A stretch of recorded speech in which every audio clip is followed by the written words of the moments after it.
La Iglesia Cristiana Integral, Jesucristo el verdadero camino, te invita a que busques a Dios mientras Él se deje encontrar. Estamos ubicados en la calle 47, número 2320, Nuevo Sotomayor.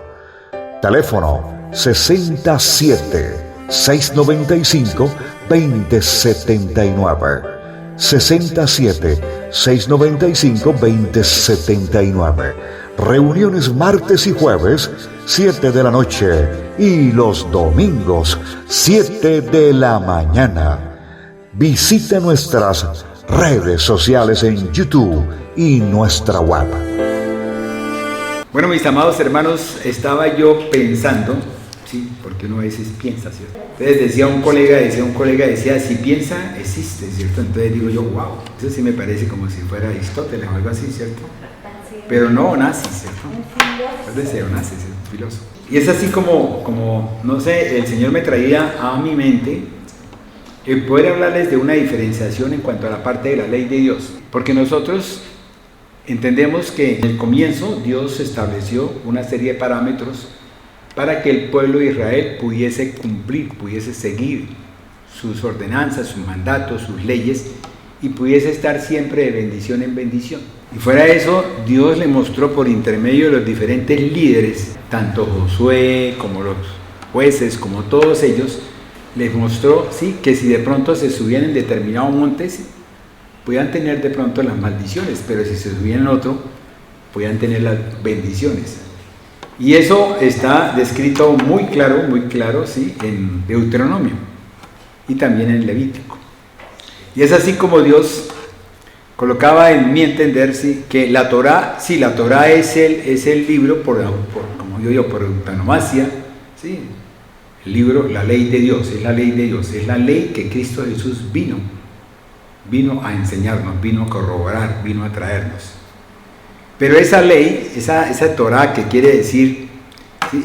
Explicación, que quiere decir de pronto llevarnos a que nosotros entendiéramos un poquito más lo que Él anhelaba, lo que quería su corazón, el corazón de Dios, que estaba distribuido en 5 libros, ¿sí? Que nosotros le llamamos como el Pentateuco, y que a partir de hace unos años empezamos a analizarlo como la Torá, como la parte que teníamos que aprender más, y por qué no decirlo muchísimo más mejor, ¿cierto? Como lo dice Pablo. Entonces teníamos que empezar a aprender todas esas cositas y empezar a conocer mucho de cada libro. Entonces hablado de Génesis, hablamos también de Éxodo, ¿sí? Porque Éxodo fue lo que más trajinamos y Génesis fue lo que más trajinamos en el comienzo de nosotros, 1998, 99, 2001 hasta el 2000, bueno, y todo el tiempo hemos venido. Hicimos muchas cosas que estaban descritas en la palabra. Gracias a Dios, Dios a nosotros ya nos lleva por otro camino diferente. Ya no hacíamos rituales que estaban establecidos de acuerdo a las fiestas ceremoniales que se hacían, ¿cierto, pastora?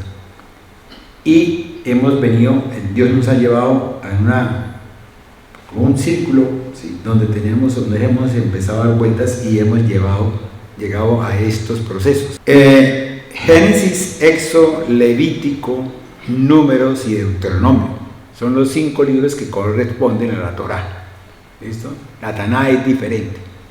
La Taná conlleva ya lo que son los salmos y los libros de los profetas. Entonces, ¿qué pasa? Entonces, Dios me ha colocado en mi corazón, ¿sí? El poder llevarlos a ustedes, ¿sí? A una clarificación, más que todo es como una clarificación, porque a veces nosotros hablamos de la ley y hablamos de la ley de Dios, y a veces estamos hablando de una parte de la ley que es lo que corresponde a las partes civiles, ¿sí? Cuando miramos el Levítico. Entonces, ¿qué pasa? Entonces Dios quiere que en este momento vayamos al libro, ¿sí? Y analicemos Apocalipsis capítulo 12, versículo 17. Y entonces el dragón se llenó de ira contra la mujer y se fue a hacer guerra contra el resto de la descendencia de ella, los que guardan los mandamientos de Dios y tienen el testimonio de Jesucristo. Amén. Entonces, si nosotros nos fijamos, estamos en el tiempo donde ese dragón se va a venir contra nosotros los que guardamos la ley y el testimonio. Y tenemos que empezar a mirar qué tipo de ley nosotros tenemos o debemos guardar. Y de acuerdo a eso nosotros entonces podemos estar, porque es que muchas veces de pronto podemos estar haciendo anatema con determinadas cosas, por decir. Hablamos de que Jesús de pronto se clavó en la cruz, ¿sí? Y él llevó, ¿sí?, la ley de Dios, ¿sí?, a lo alto, cuando eso es un anatema, cuando verdaderamente él lo que hizo fue llevar otra cosa dentro del campo de la ley de Dios. La ley de Dios tiene tres componentes, mis amados hermanos. La ley de Dios tiene tres componentes: una parte moral que es la que rige la conducta de lo bueno y de lo malo. También tiene una parte civil, que es aquellas cosas por las cuales se castigaba al pueblo, ¿sí?, porque se rebelaba contra ellas. La ordenanza, el mandato era que tenían que obedecer esas cosas, pero resulta que el pueblo no las cumplía, entonces se le hacía un juicio y se le imponía un castigo. Y ese castigo de pronto era ser apedreados hasta morir. Si nosotros miramos en el Evangelio, el pueblo le llevó a Jesús una mujer que estaba en adulterio, pero la palabra de Dios decía que eran los dos los que tenían que ser llevados a juicio, no solamente una sola persona. ¿Para qué? Para poder de pronto castigar de pronto o llevar a Jesús por de pronto a un juicio, porque él tenía que saber las dos cosas, o sea, tenía que conocer verdaderamente lo que decía la parte civil con respecto a esa parte del adulterio. Entonces, y resulta que esa parte eran los dos, tenían que traer los dos y Jesús. Entonces Jesús, ¿qué dijo? ¿Ustedes qué opinan? Entonces, el que esté libre de pecado, que tire la primera piedra. Y nadie pudo tirar la primera piedra porque sabían que lo que estaban haciendo era una falsedad, era como decir, es como muchas veces le pasa a uno, que de pronto alguien lo denuncia, sin ton ni son, ¿cierto? ¿Ve? Y eso sí, Dios es un Dios. ¿Por qué? Porque escrito está. ¿Y quién lo escribió? Pues Él. ¿Ve? Entonces ellos lo que no entendían era que Jesús era el que había escrito todo eso. Por su palabra, ¿sí?, se le dictó a Moisés para que él escribiese.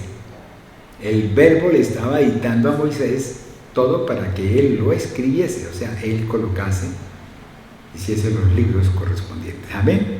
Entonces tenemos una ley que es una parte moral, que son de Dios, otra parte que son civiles, que son aquellos que se castigaban los pecados de acuerdo a la rebelión, y otro que eran los ceremoniales, que era entonces aquel ceremonial es aquella connotación que traía a memoria a Cristo Jesús todo el tiempo, para que Él, cuando fuese a la cruz, Él llevase a lo alto esta ley ceremonial y la aboliera completamente. ¿Por qué? Porque Él ya era el ángel, ya era ese cordero crucificado, entonces ya no había necesidad de más corderos crucificados. Esta ley, la ceremonial, fue la que se clavó en la cruz, por la cual Cristo Jesús vino. Amén. Vamos a hablar de la ley moral. Vayámonos a Éxodo capítulo 31, versículo 18. Pidió a Moisés, cuando acabó de hablar con él en el monte de Sinaí, 2 tablas del testimonio, tablas de piedra escritas con el dedo de Dios.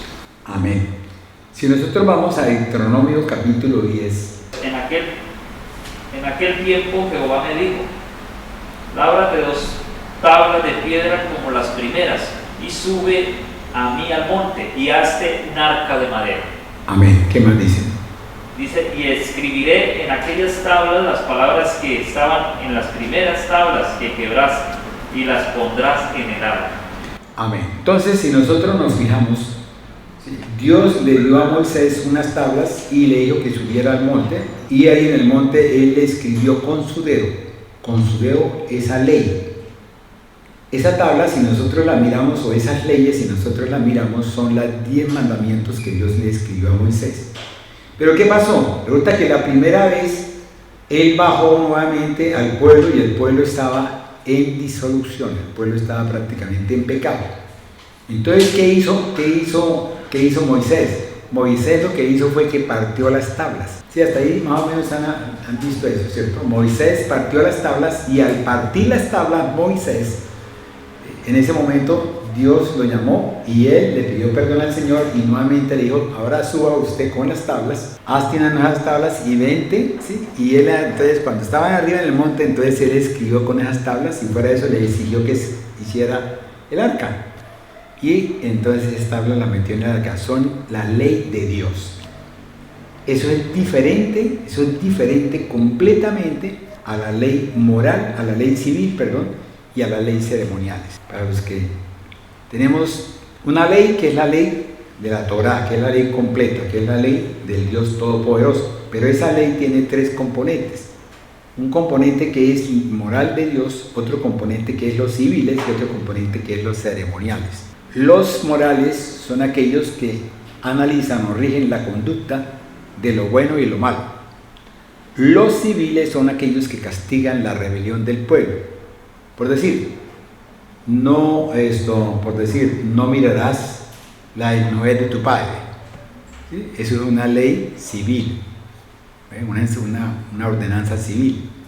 ¿Qué sucede si usted lo mira? Entonces tiene un castigo especial. Entonces ya sabían cuál era el castigo que se consideraba para ese tipo de desobediencia. ¿Amén? Y las otras que eran las ceremoniales, que son los ritos, que compete directamente al Mesías, al Anrio. Entonces este compete directamente a Jesús, la ceremonial. Vamos más adelante y la miramos. Amén. Ahora miremos las morales. Ya estábamos hablando en Éxodo 31:18 que estaban escritas por el dedo de Dios. Esta ley sí es la ley. No podemos cambiarla ni tergiversarla ni nada. Es una ley escrita por el dedo de Dios. Vayámonos entonces a Deuteronomio 4:13. Ya habíamos hablado de Deuteronomio 10, donde básicamente le dice el Señor que suba con las dos tablas, ¿sí? Y entonces allá le colocó otra vez con su dedito. O sea, ninguna de las cuatro tablas, 2 y 2, ninguna dejaron de ser escritas por el dedo de Dios. Deuteronomio 4:13. Sí. Y él os anunció su pacto, el cual os mandó poner por obra los 10 mandamientos y los escribió en 2 tablas de piedra. Amén. Entonces ahí estamos hablando de esta ley, que es la ley moral de Dios, que son los 10 mandamientos, y que Él los escribió con su propio dedo, o sea, Él mismo los escribió. Amén.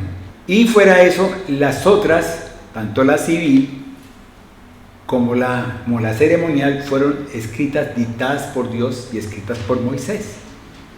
Entonces son aquellas que fueron inspiradas, sopladas por Dios. ¿A quién? Al profeta, al líder, para poder escribirlas, ¿sí?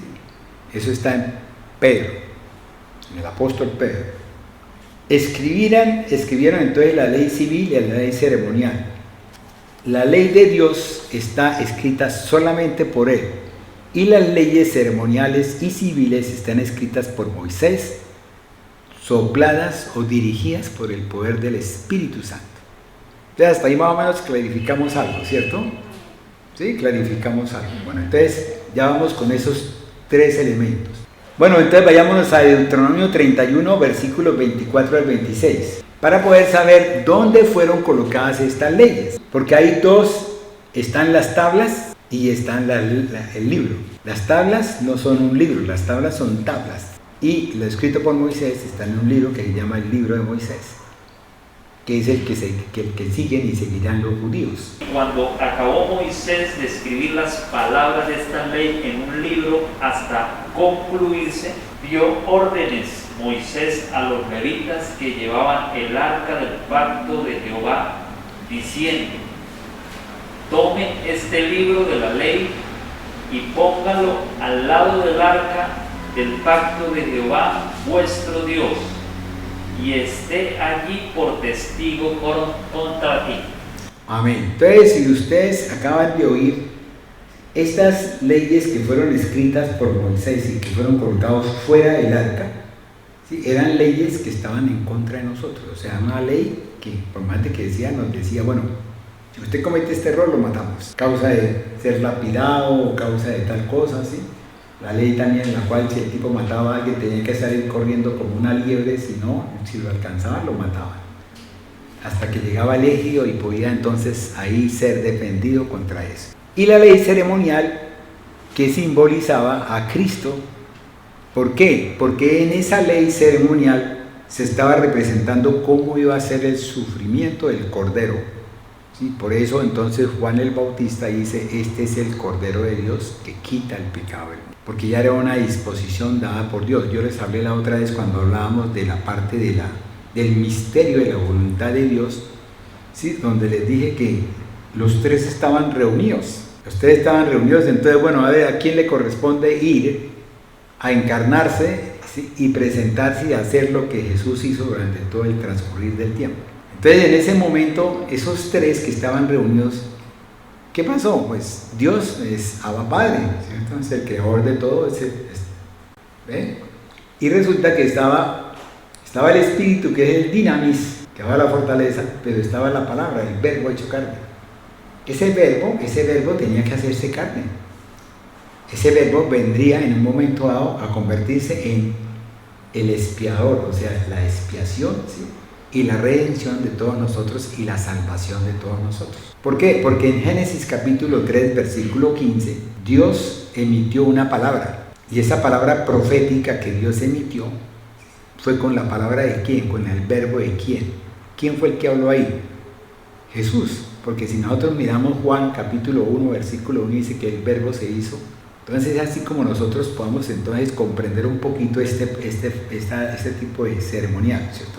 Ahora en cuanto a la función, ¿cuál es la función de cada una de estas tres cositas? Que si nosotros la miramos, es como ir a decir, como cuando hablamos de Padre, cuando hablamos de el Padre, el Abba Padre, cuando hablamos de el Rúa Elohim, que es el Hijo, cuando hablamos del Rúa.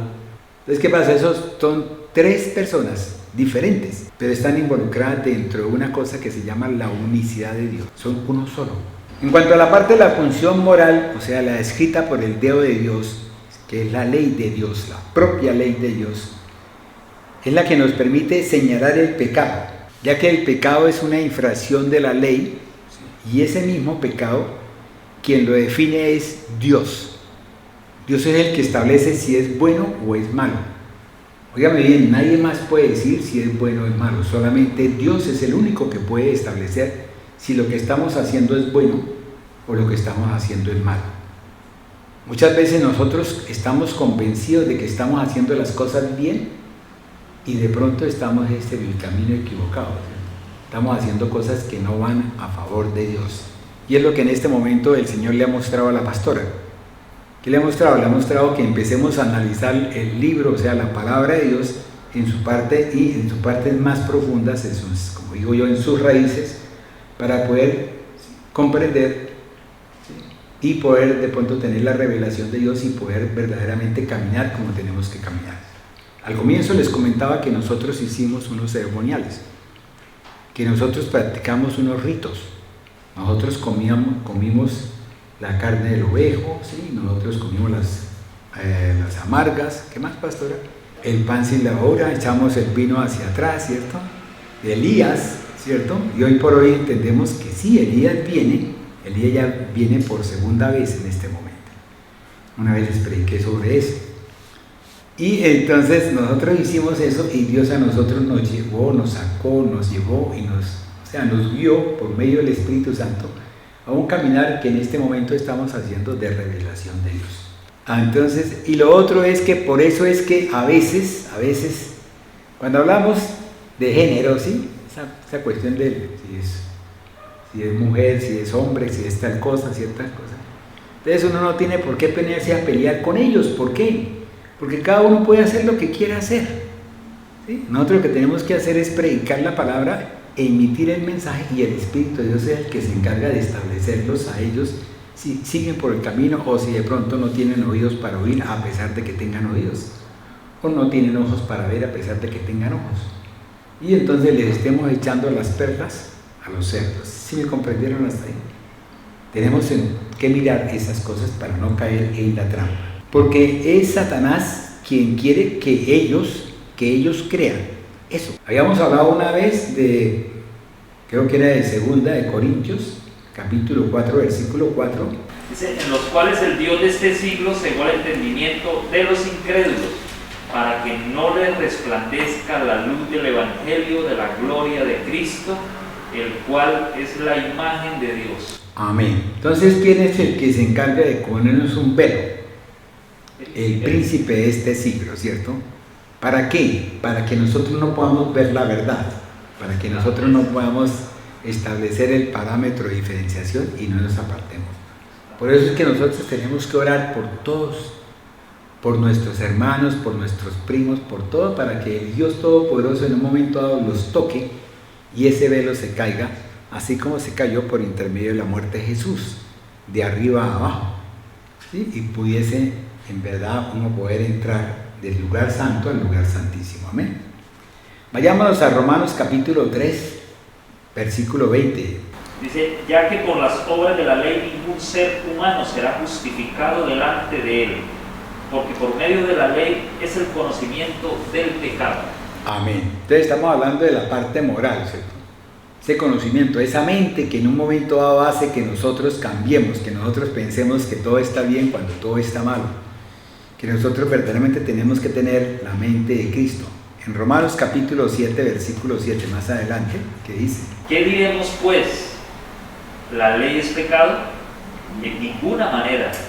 Pero yo conocí el pecado, sino por la ley, porque tampoco conociera la codicia, si no la ley no dijera, no codiciarás. Amén. ¿Y la codicia qué es? ¿Es un pecado de qué? Un pecado moral, ¿cierto? ¿Sí? Es un pecado de codiciar, desear lo ajeno. Y fuera eso, en Santiago capítulo 2, versículos 10 al 12, ¿qué dice Santiago con respecto a esta parte moral? Estamos hablando de la función moral, ¿sí? De la ley moral. Santiago 2, 10, 12.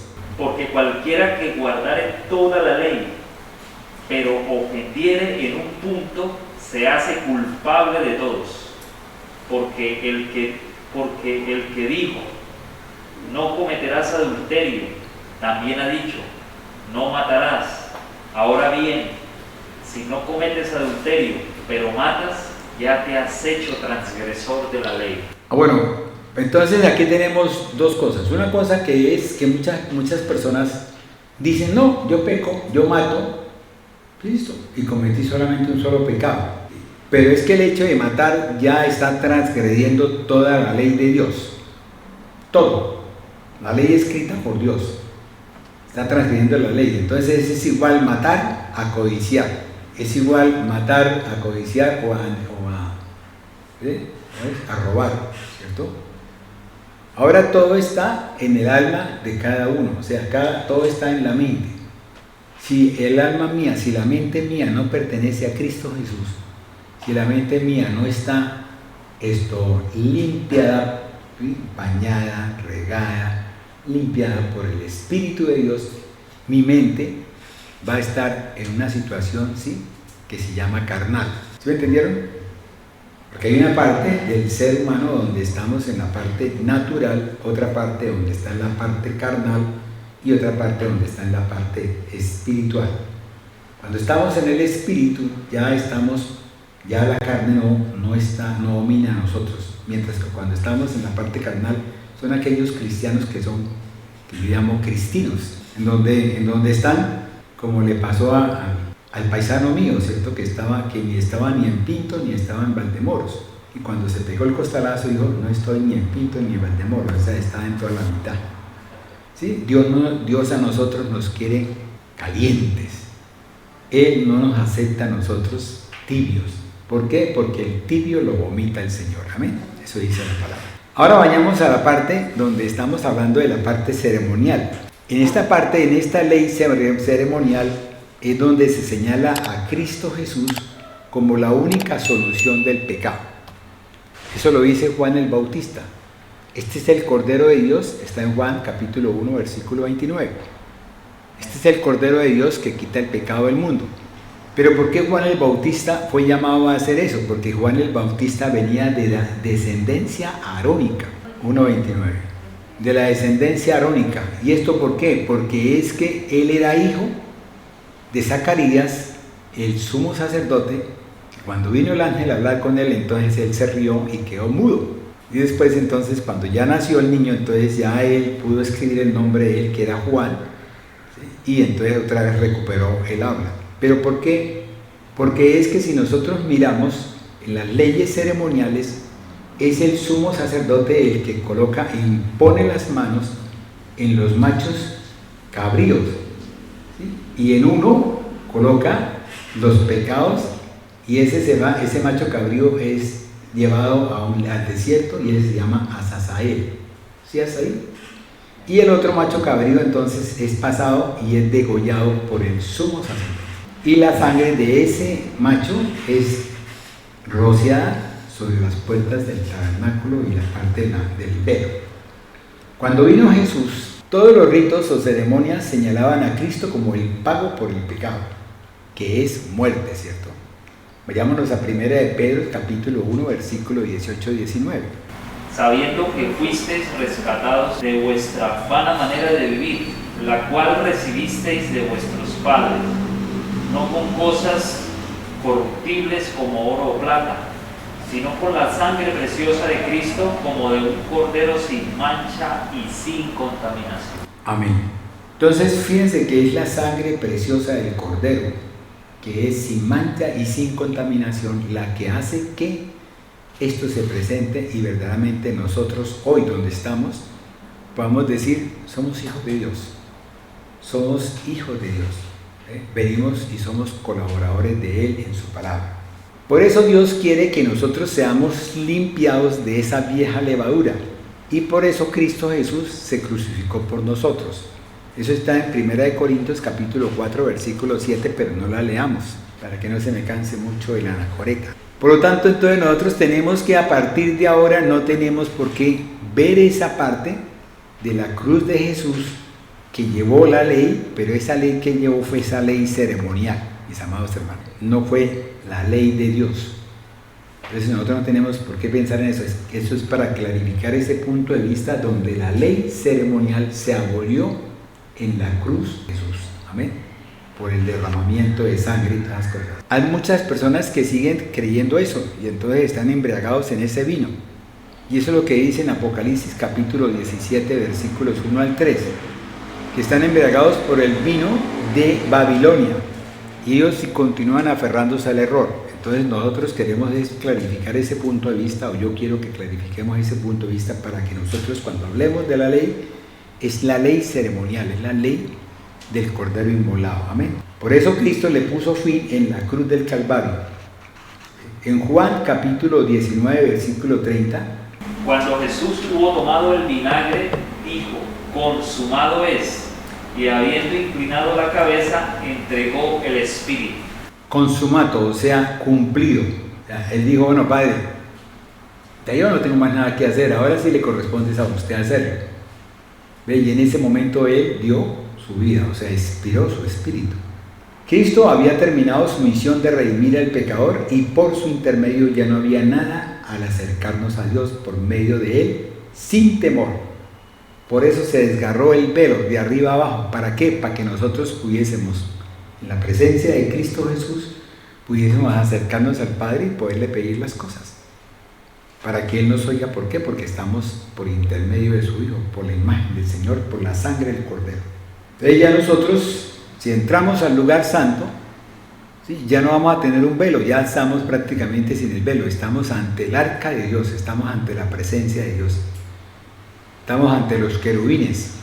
Recuerde que cuando habíamos hablado la otra vez, hablábamos de que para poder entrar el sumo sacerdote, poder entrar al lugar santísimo, ¿qué hacía? Se llevaba el incienso, ¿sí?, o sea, la baterita esa de incienso, ¿sí?, y le echaba una cantidad enorme de incienso y la metía, y con ese humo que se producía y ese olor fragante, él podía entrar en medio de la oscuridad para que no fuese muerto. Entonces ya con esto, con la muerte, con la ley esta ceremonial que se acabó, que ya no es la ley ceremonial, sino ya es la presencia de Cristo en cada uno de nosotros, como está escrito en Hebreos capítulo 10, versículos 1 al 6. Porque la ley, teniendo las sombreros, no la imagen misma de las cosas, nunca puede, por los mismos sacrificios que se ofrecen continuamente cada año, a ser perfectos a los que se acercan. De otra manera cesarían de ofrecerse, pues los que tributan este culto, limpios una vez, no tendrían ya más conciencia de pecado.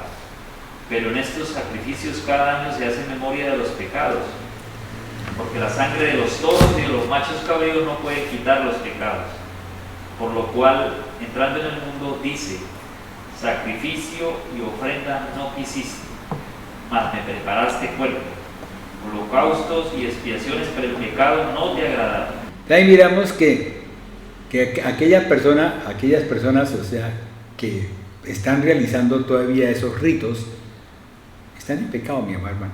¿Por qué? Porque están haciendo lo que no es de Dios. Están convencidos de que aún siguen en la parte antigua, donde aún ellos no han entendido que llegó el Mesías y que el Mesías fue el que se inmoló por nosotros para que nosotros fuésemos redimidos. Y en no hacer eso estamos pisoteando la sangre del Cordero.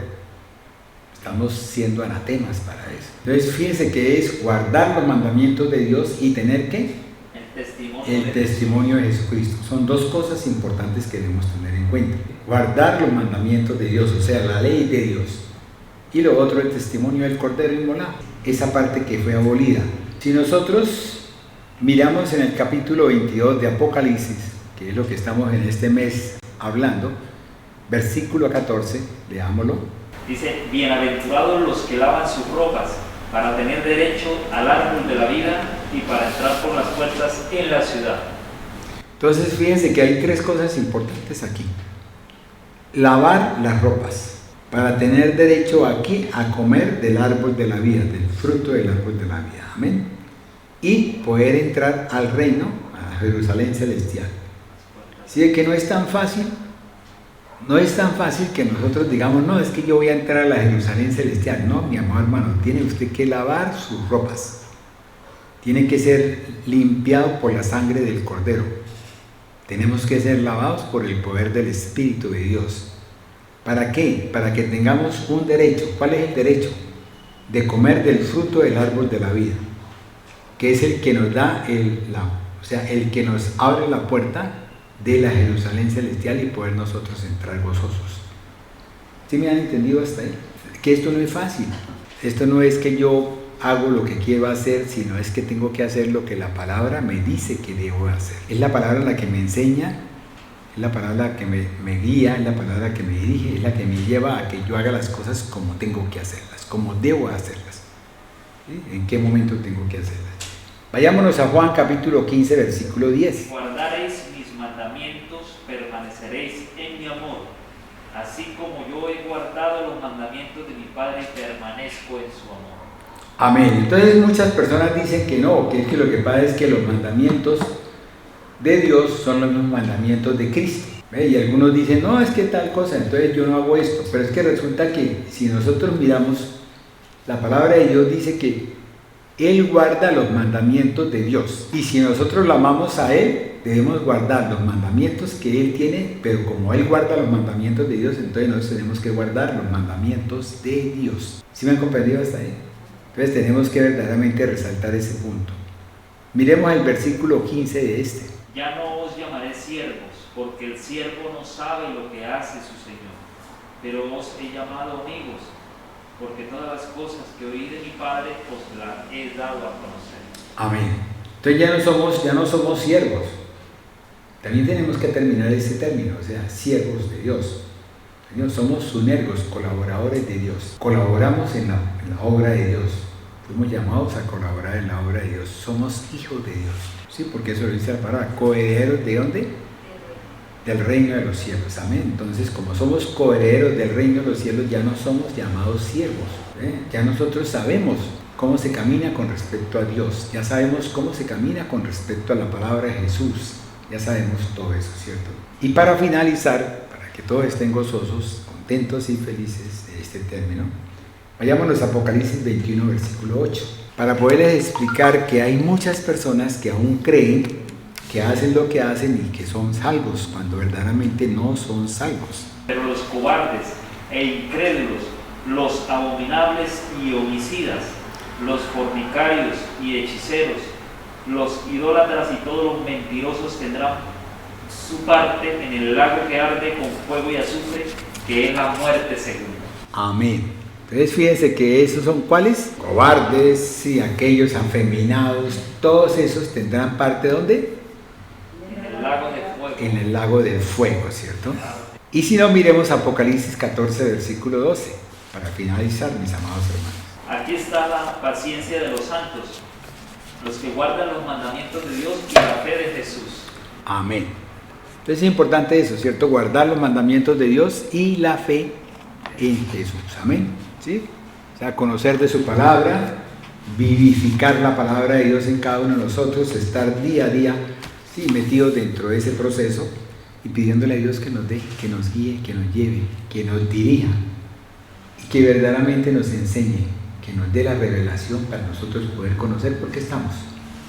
Yo siempre he dicho que cuando uno conoce hacia dónde va, hacia dónde camina, se le hace como más fácil el viaje, ¿cierto, hermano Manuelito? Cuando uno conoce, cuando va para Málaga, ¿cierto? Se le hace como más corto el viaje, ¿cierto? Cuando usted fue la primera vez, ¿qué pasó? Se le hizo largo, ¿cierto? Y tenaz. Es así como nosotros, Dios quiere que nosotros lo conozcamos a Él, que podamos vivificarlo. Es importante que lo vivifiquemos. Óigame bien, vivificar. Por eso siempre le pedimos al Señor que nosotros podamos estar dentro de Él. Porque en la medida que estemos de Él, entonces en esa medida nosotros somos vivificados por el Dios Todopoderoso para poder vivir de gloria en gloria y de triunfo en triunfo, de victoria en victoria. Amén. Bueno, entonces cerremos los ojos, vamos a darle gracias al Señor por esta palabra corta pero sustanciosa, ¿cierto que sí? Amén. Padre Celestial, Señor, te damos gracias, Padre. Señor, te agradecemos porque tú eres lindo, precioso, hermoso, Señor. Tú siempre traes cosas, Señor, para que nosotros podamos estar más en ti. No para que nosotros, Señor, la juzguemos ni la analicemos, sino porque nosotros conozcamos lo que es tu amor, lo que es tu corazón, lo que es ese sentir tuyo, Señor. Así como lo decía la canción, Señor. Necesitamos que cada día nos sumerjas en ese mar de agua de vida eterna, mi amado Dios. Necesitamos que nos sumerjas, mi amado Dios, en ese conocimiento, entendimiento y sabiduría. Necesitamos, Señor, que nos sumerjas en esa sabiduría que viene solo de ti, mi amado Dios, de lo alto, donde nos lleva, Señor, a caminar en caminos, en prados, pastos verdes, papito Dios, porque así lo dice el Salmo 22, Señor. Y donde nos lleva, Señor, a estar siempre, siempre en la presencia, con la palabra, mi amado Dios, pero magnificado por el potencial, Señor, de ese dinamis que trae tu Espíritu, mi amado Dios. Gracias, papito Dios, por esta noche. Llévanos con bien, mi amado Señor, a donde quiera que vayamos, Señor. Ministranos cada momento, cada instante, Señor. Y que esta noche, Señor, podamos, Señor, tener visiones y sueños, como dice la palabra del profeta Joel, Señor, para poder discernir más el mañana, Señor. En el nombre del Padre, del Hijo y del Espíritu Santo. Amén.